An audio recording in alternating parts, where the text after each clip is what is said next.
हम सब कन्वर्ट कर देंगे, हटा देंगे, एडिट कर देंगे।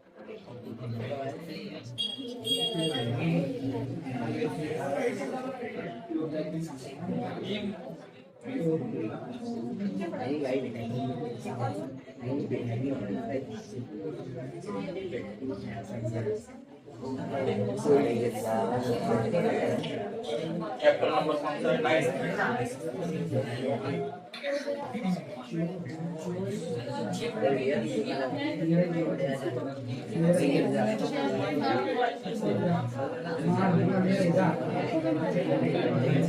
बेटा आवाज नहीं करे।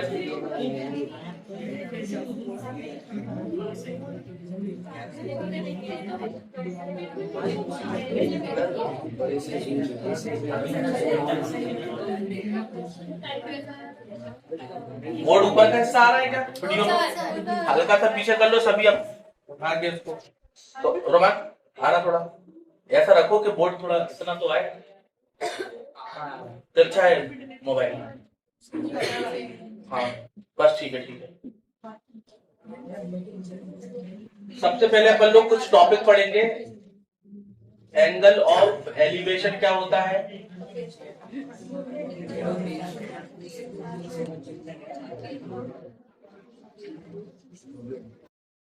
एंगल ऑफ डिप्रेशन किसे कहते हैं,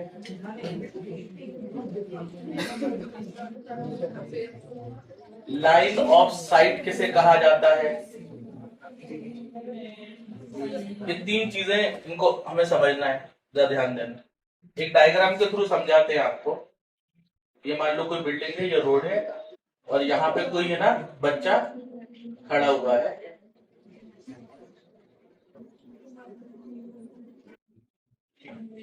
ये ग्राउंड हो गया बेटा, क्या हो गया? हम ये बोल सकते हैं कि लाइट की बहुत सारी रेज हमारी आंखों से निकल रही होंगी या हमारी आंखों तक पहुंच रही होंगी। उनमें से बहुत सारी लाइट की रेज तिरछी भी होंगी और एक लाइट की रेज ऐसी होगी जो ग्राउंड के बिल्कुल पैरेलल रहेगी, है ना। मतलब अगर मैं ऐसे देख रहा हूं, इस तरीके का मेरा हेड है तो ग्राउंड के पैरेलल माना जाएगा। ऐसे देख रहे हैं तो पैरेलल नहीं है, ऐसे देख रहे हैं तो पैरेलल नहीं। तो जो लाइट की रे हमारी आंखों से यानी आईज से शुरू होती है और ग्राउंड के बिल्कुल पैरेलल रहती है, ऐसी लाइट को हॉरिजॉन्टल लेवल कहा जाता है। ऐसी लाइन को क्या कहा जाता है? हॉरिजॉन्टल मतलब ये ग्राउंड के लेवल पर सीधी है लाइन, ठीक है। अब अगर मैं ऐसे देख रहा हूं ना, देखो मेरा हेड देखो, तो ये हॉरिजॉन्टल लेवल पे हेड अभी सेट है, ये हॉरिजॉन्टल लेवल से नीचे आ गया और ये हॉरिजॉन्टल लेवल से ऊपर चला गया। कोई भी चीज अगर हॉरिजॉन्टल लेवल से ऊपर है तो उसे देखने के लिए सर उठाना पड़ेगा। सपोज करो कि काइट उड़ रही है, ठीक है, तो इसे देखने के लिए इस पर्सन को, अपने सर को क्या करना पड़ेगा? ऊपर उठाना पड़ेगा, ठीक है।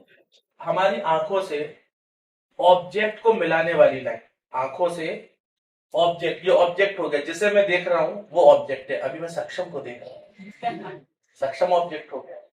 अभी अगर इसको इसे पतंग को देखना है तो अगर यूं करता रहेगा तो नहीं देख पाएगा, ऐसे तो करना ही पड़ेगा ना उसे। तो अगर वो काइट को देख रहा है, काइट हो गया ऑब्जेक्ट, ठीक है, क्या हो गया?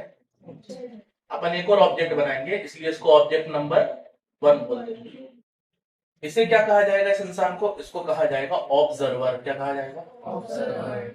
इसकी आंख और ऑब्जेक्ट, इसको मिलाने वाली लाइन कहलाती है लाइन ऑफ साइट। इसको क्या बोलते हैं? लाइन ऑफ साइट, ठीक है। समझ गया क्या होती है लाइन ऑफ साइट? बोलो। लाइन ऑफ साइट ऑब्जर्वर की आई को ऑब्जेक्ट से मिलाने वाली लाइन को, ठीक है। अब एक एंगल बनता हुआ नहीं दिख रहा है तुम लोग को? नहीं दिख रहा है एंगल बनता। दो लाइनों के बीच में जो गैप होता है उसी को तो एंगल बोलते हैं। दिख रहा है एंगल बनता हुआ? ये जो एंगल यहाँ पे बना है, ये हॉरिजॉन्टल लेवल और लाइन ऑफ साइट के बीच में बना है, और ये हॉरिजॉन्टल लेवल के बिलो है कि अबव है? जो एंगल हॉरिजॉन्टल लेवल के ऊपर बनेगा उसे बोलेंगे एंगल ऑफ एलिवेशन। क्या बोलेंगे? Angle of elevation. ये भाई एंगल ऑफ एलिवेशन कितने भी डिग्री का हो इसे एंगल ऑफ एलिवेशन कहा जाएगा। जो एंगल हॉरिजॉन्टल लेवल के ऊपर बनेगा वो कहलाएगा angle of elevation. Elevation word elevator सुना होगा तुम लोगों ने, वो ऊपर चढ़ती है सीढ़ी। एलिवेशन का मतलब भी होता है ऊपर। अब सपोज कर लो कि नीचे एक कार खड़ी हुई है, कार जो है थार, ये तो बना दी सिंपल सी। अब अगर इस बंदे को ये कार देख रहा है छत पे, यूं खड़ा रहेगा तो देख पाएगा क्या कार? कैसे करना पड़ेगा उसको? हेड डाउन करना पड़ेगा। जब अपना हेड को बिलो झुकाएगा ये, तो ये ऑब्जेक्ट नंबर 2 को देख पाएगा। तो ये ऑब्जेक्ट नंबर 2 को इसकी आंखों से जो लाइन मिलाएगी, अगेन उसका नाम तो वही रहेगा, लाइन ऑफ। ऑब्जेक्ट को आंखों से मिलाने वाली लाइन तो लाइन ऑफ साइट ही कहलाती है बेटा, ठीक है, लाइन ऑफ साइट ही कहलाएगी। लेकिन अब जो एंगल बनेगा वो एंगल ऑफ एलिवेशन ही कहलाएगा। उसे बोलेंगे, उसे क्या बोलेंगे? Angle of depression. क्या बोलेंगे? ठीक है क्या नहीं है? Angle of depression horizontal level और लाइन ऑफ साइट के बीच में बनने वाला वो एंगल होता है जो हॉरिजॉन्टल लेवल के बिलो देखने पर बनता है। और angle of elevation horizontal level और लाइन ऑफ साइट के बीच में बनने वाला वो एंगल होता है जो हॉरिजॉन्टल लेवल के अब देखने पर बनता है। आगे बात समझ। तो बाकी लाइन ऑफ साइट क्या होती है? ऑब्जेक्ट को ऑब्जर्वर की आई से मिलाने वाली लाइन। तो ये मैंने इस डायग्राम के थ्रू समझा दिया। अब जल्दी से बोर्ड पर डेफिनेशन लिख देते हैं, आप नोट करेंगे तीनों की डेफिनेशन। बेटा रोमान इसको स्टॉप कर देना क्योंकि डेफिनेशन को भी रिकॉर्ड करने की जरूरत है, इसको बाद में चालू कर दें।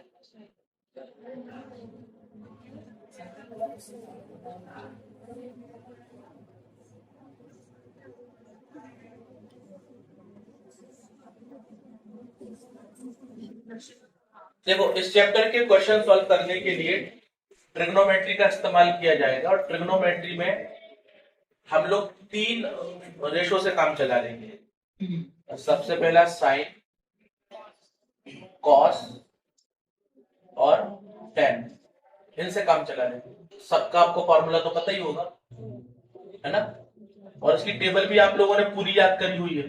लेकिन इस चैप्टर में पूरी टेबल की भी जरूरत नहीं, सिर्फ आपको जो मैं एंगल बता रहा हूं, एक तो 30 डिग्री, ध्यान से सुनो, फिर 45 डिग्री और 60 डिग्री। बस इन 3 एंगलों की वैल्यू भी अगर तुमको याद है तो भी तुम्हारे चैप्टर में काम हो जाएगा। हालांकि याद तो आपको सारी होंगे। साइन 30 डिग्री की वैल्यू कितनी होती है? 45 की। और ये कितनी होती है? ये उल्टा हो जाएगा, √3/2, 1/√2, 1/, इसकी होती है 1/√3, 1। और बस इतनी वैल्यू से काम चल जाएगा। पूरे चैप्टर में जितने भी सवाल है सभी को याद है, ठीक है? ये अपन को याद रहना है। हालांकि अगर आप पिछला चैप्टर अच्छे से करना चाहते हैं तो पूरी टेबल तो करोगे ही, है ना? बट इस चैप्टर के लिए इतनी टेबल काफी है। एक कॉन्सेप्ट बता रहा हूँ, क्वेश्चन पिछले साल भी आया था। टेन थीटा का रेशो क्या है बताओ? टेन थीटा होता है परपेंडिकुलर अपॉन बेस, यही होता है, ठीक है? अब इस सवाल को देखो, ये एक ट्री है और ये उसकी शेडो पड़ रही है, ये इसकी शेडो है। अगर ट्री की हाइट, इसको मैं ए बी नाम दे देता हूं और शेडो का नाम देते बी, दोनों अगर बराबर है, इसकी हाइट और इसकी हाइट, शेडो की हाइट, दोनों क्या है? बराबर। दोनों को एच मान लेते, पता नहीं है तो इसको एच माना तो इसको भी एच माने। तो ये बताओ, अगर इस पॉइंट से हम इस ट्री का टॉप देखेंगे, सबसे ऊपर वाला हिस्सा देखेंगे, कितना एंगल बनेगा? इस टाइप का सवाल, कितना एंगल बनेगा अगर ट्री की हाइट और ट्री की शेडो की लेंथ दोनों क्या है बोलो? बराबर है। तो अगर इस पॉइंट से अगर मैं ट्री के टॉप को देखूंगा तो कितना एंगल बनेगा, ठीक है? तो क्या मुझे इधर पे हाइपोटेन्यूस दिया है? आप बोलोगे सर नहीं दिया हाइपोटेन्यूस। क्या दिया है? परपेंडिकुलर दिख रहा है। और तो अपन किसका फॉर्मूला लगाएंगे? टेन का। किसका फॉर्मूला लगाओगे? Tan theta. Perpendicular H, base भी एच, एच से एच कटा, कितना बचा? टेन थीटा की वैल्यू कितनी आ रही? वन कितने पर होती है वैल्यू पता है? अभी मैंने बताया था, याद होगा आपको, 45 डिग्री। कितने पर? तो इसको देखकर पता चल रहा है कि थीटा की वैल्यू मतलब कितना एंगल बनेगा। समझेंगे नहीं समझेंगे? आई बात में ये आप डायरेक्ट याद कर लो। इंपॉर्टेंट नोट लिखा है ना मैंने, सबसे इंपॉर्टेंट नोट, कि अगर किसी बिल्डिंग की और उसकी शेडो दोनों की हाइट अगर बराबर है, या फिर सिंपल भाषा में बोला जाए, अगर किसी ट्राइंगल के अंदर, राइट एंगल ट्राइंगल के अंदर परपेंडिकुलर और बेस बराबर होते हैं तो एंगल हमेशा 45 बनता है। याद रखो नोट में।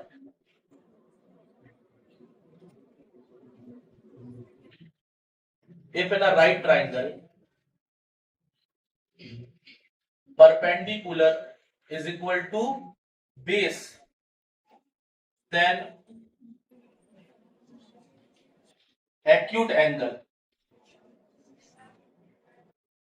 is always 45 degree. Acute angle हमेशा 45 डिग्री आएगा। और इस सवाल घुमा फिरा के जैसे मैंने बताया ना, तो सुनने में तुम्हें खतरनाक लगा होगा, लेकिन जब मैंने सॉल्व करा तो इजी लगा। बहुत इजी था ये पूरा डायग्राम सभी नोट कर।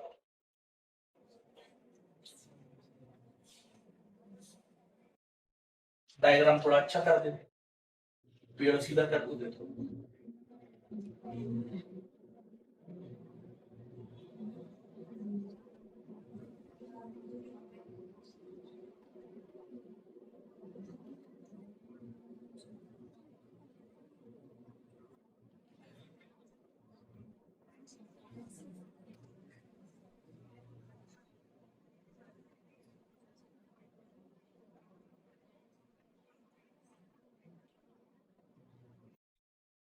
अब करेंगे अपन पहला सवाल 9.1 एक ही एक्सरसाइज है, उसका पहला क्वेश्चन करना।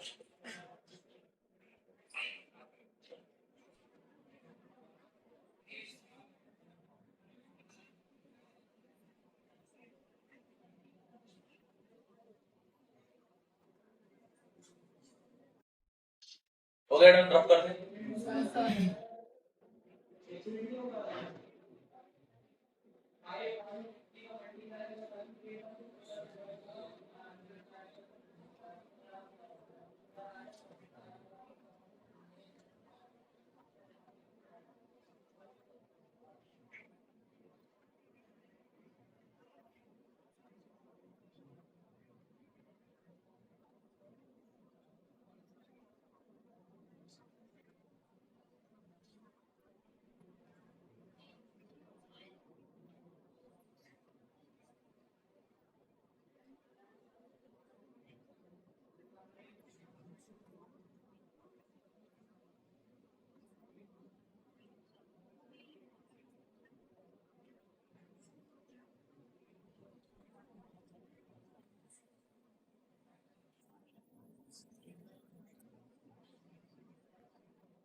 बस एक ही एक्सरसाइज।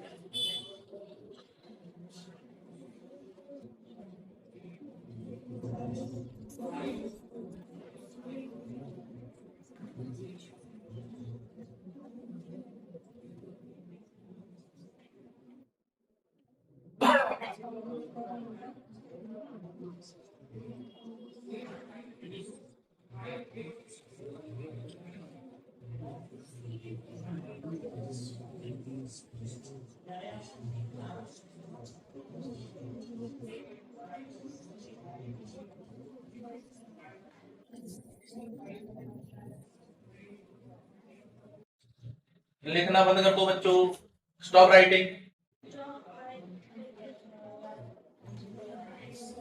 सवाल नंबर 1, इसमें पोल है यानी कि खंबा, खंबे को ए भी बताया गया है क्वेश्चन में, 90 डिग्री पर है, इसकी हाइट निकालना है, तो इसकी हाइट अपन ने क्या मान ली है, h। और यहां पर ग्राउंड पर कोई एक पॉइंट है, उस पॉइंट से इस पोल का जो टॉप है उस उधर तक एक रोप रस्सी को ऐसे बांध दिया, हाइपोटेनियस हो गया ये। और इसकी लेंथ दी है कितनी, 20 मीटर। ये है बेस, इसकी कोई वैल्यू नहीं थी। एंगल दिया है, आप बुक में देख लो कितना दिया है, बताओ कितना डिग्री है, 30 डिग्री। ये एंगल ऑफ एलिवेशन है कि डिप्रेशन है, अगर नीचे से ऊपर देखा जाए तो ये क्या कहलाएगा, और अगर यहां से देखोगे तो डिप्रेशन हो जाएगा। लेकिन मैं पॉइंट सी से बात कर रहा हूं तो एंगल ऑफ एलिवेशन हो गया, ठीक है कि नहीं है, पॉइंट सी की तरफ से एंगल ऑफ एलिवेशन। मुझे किस चीज से मतलब है, मुझे मतलब है परपेंडिकुलर से, मुझे परपेंडिकुलर निकालना है, बात समझना, क्या निकालना है बोलो, मुझे परपेंडिकुलर से मतलब है। दिया क्या है, गिवन क्या है, हाइपोटेनियस दिया है, बोलो सही बात है कि बेस तो दिया ही नहीं है। मुझे परपेंडिकुलर से मतलब है, हाइपोटेनियस दिया है, तो परपेंडिकुलर और हाइपोटेनियस मेरे काम की चीजें हो गई। तो मुझे ट्रिग्नोमेट्री का वो रेशियो इस्तेमाल करना चाहिए जिसके अंदर परपेंडिकुलर और हाइपोटेनियस आता हो। किस फॉर्मूले में परपेंडिकुलर और हाइपोटेनियस आता है बताओ, साइन का फॉर्मूला, साइन थीटा का फॉर्मूला क्या होता है, परपेंडिकुलर अपॉन, वो हमारे लिए हेल्पफुल रहेगा। बच्चे पूछते ना सर कैसे पता चलेगा कौन सा वाला लगाना, ऐसे पता चलेगा क्या निकालना है और क्या दिया है, बस उसको देखो। तो परपेंडिकुलर निकालना है, हाइपोटेनियस दिया है, आ रही है बात समझ। तो मैं इस ट्राइंगल के अंदर सॉल्यूशन चल रहा है बेटा, आपको क्या करना पड़ेगा, पहले ट्राइंगल का नाम लिखो, इन ट्राइंगल एबीसी। फॉर्मूला किसका लगाएंगे अपन, साइन का, किसका, तो यहाँ पे मैं एंगल की जगह पे ना ए लिखूंगा, ना थीटा लिखूंगा, ना सी लिखूंगा। सी पर कितना एंगल बन रहा है बोलो, 30 डिग्री बन रहा है, तो मैं यहाँ पे लिखूंगा 30 डिग्री। साइन का फॉर्मूला क्या होता है, perpendicular upon, perpendicular upon hypotenuse, है ना। तो बताओ इस डायग्राम में परपेंडिकुलर क्या है, ए बी है, पहले तो ए बी लिखना तुम, और हाइपोटेनियस क्या है, एसी।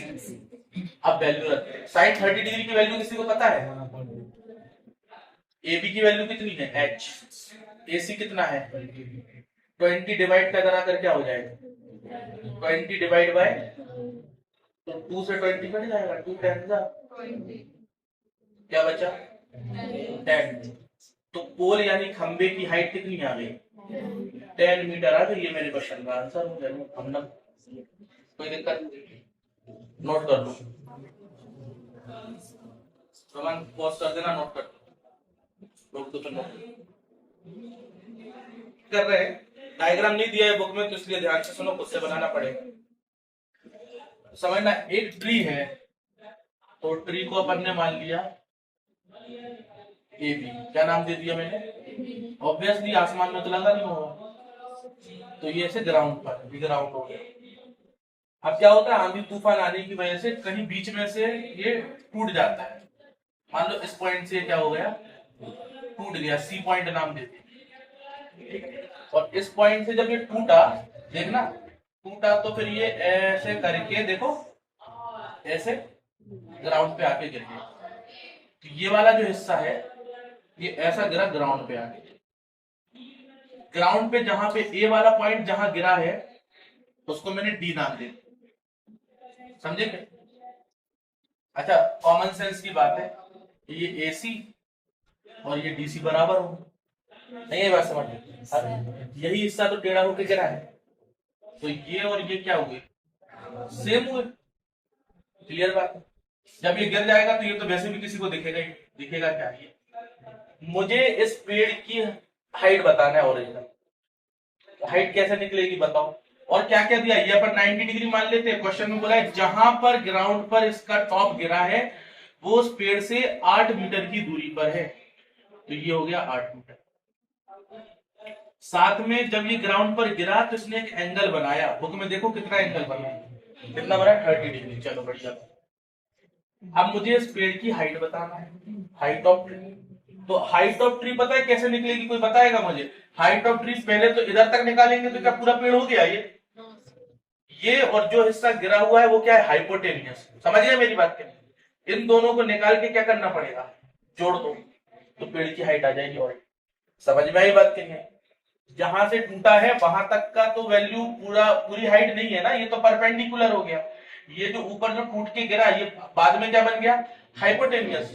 तो मुझे इसकी वैल्यू निकालना है, इसकी वैल्यू निकालना है और लास्ट में दोनों को क्या करना है, जोड़ना है। समझे कहीं? यहाँ पे देखना, इसमें एक तो एंगल बन रहा है, एंगल का नाम, एंगल जो टी है बीडीसी एंगल बोल सकते हैं अपन। बीडीसी एंगल बन रहा है कितना, 30 डिग्री। इसमें ये क्वेश्चन में दिया है कि जो बीडी है उसकी वैल्यू कितनी है, 8 मीटर। निकालना क्या है, हाइट ऑफ ट्री निकालना है। हाइट ऑफ ट्री कैसे निकलेगा, हाइट ऑफ ट्री निकालने के लिए बीसी और सीडी को जोड़ना पड़ेगा। किसको जोड़ना पड़ेगा बोलो, बीसी प्लस सीडी। मेरी बात समझ पाए कि नहीं समझ पाए?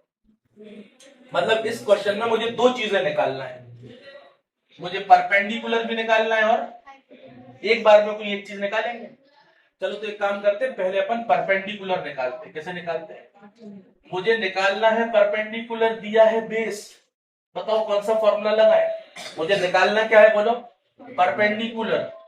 दिया क्या है, कौन सा फॉर्मूला लगेगा बताओ, tan का लगेगा। समझ गए सब लोग, tan थीटा का फॉर्मूला लगाए। इन ट्राइंगल, ट्राइंगल का नाम अपन डीबीसी बोल सकते, सही है कि लगाएंगे किसका फॉर्मूला, tan का। परपेंडिकुलर का नाम चलो डायरेक्ट लिखते हैं, what is perpendicular is BC, सही है। और बेस क्या है, बीडी। tan 30 डिग्री की वैल्यू कितनी होती है, 1/√3। बीसी तो चलो पता ही नहीं है अपन को, छोड़ो, बीसी की जगह पे बीसी लिख देते। बीडी कितना है 8, 8 डिवाइड कर जाकर क्या हो जाएगा 8/√। ये अपना फाइनल आंसर नहीं है, अगर ये अपना फाइनल आंसर होता तो मैं रैशनलाइजेशन कर देता, लेकिन अभी तो नहीं छोड़ते। मेरे पास बीसी आ गया 8/√3 metre, but this is not my final answer. अभी मुझे और क्या निकालना है बोलो हाइपोटेनियस निकालना है।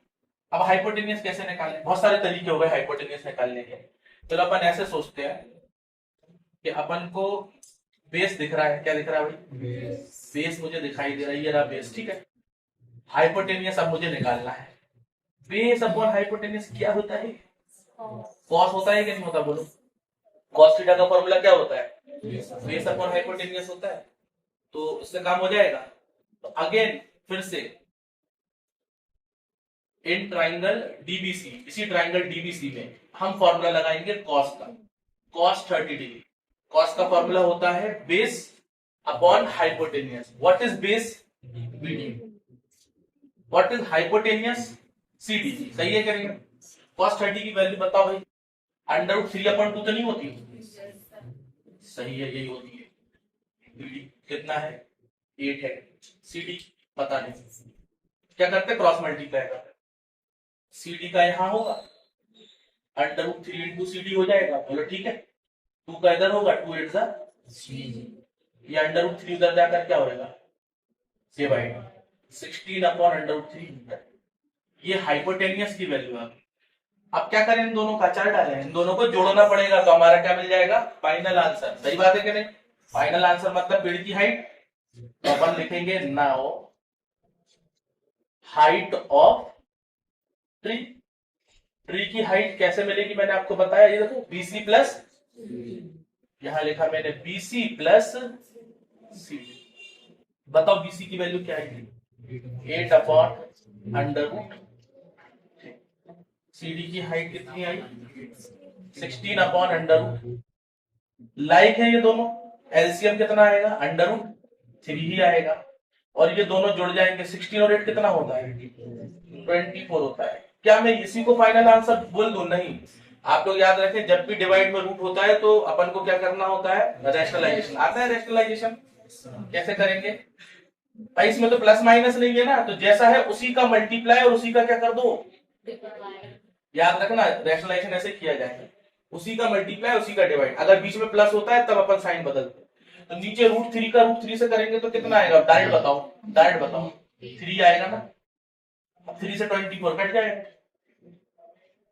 3 1 जा 3, 3 8 जा, तो what is my final answer, 8√3। तो पेड़ की हाइट कितनी आ गई, 8√3। बोलो समझ पाए कि नहीं समझ पाए, बोलो भाई, आ गया, नहीं समझ पाए।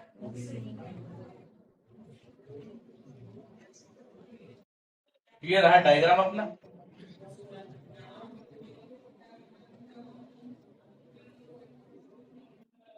बंद करो रे, स्टॉप करो।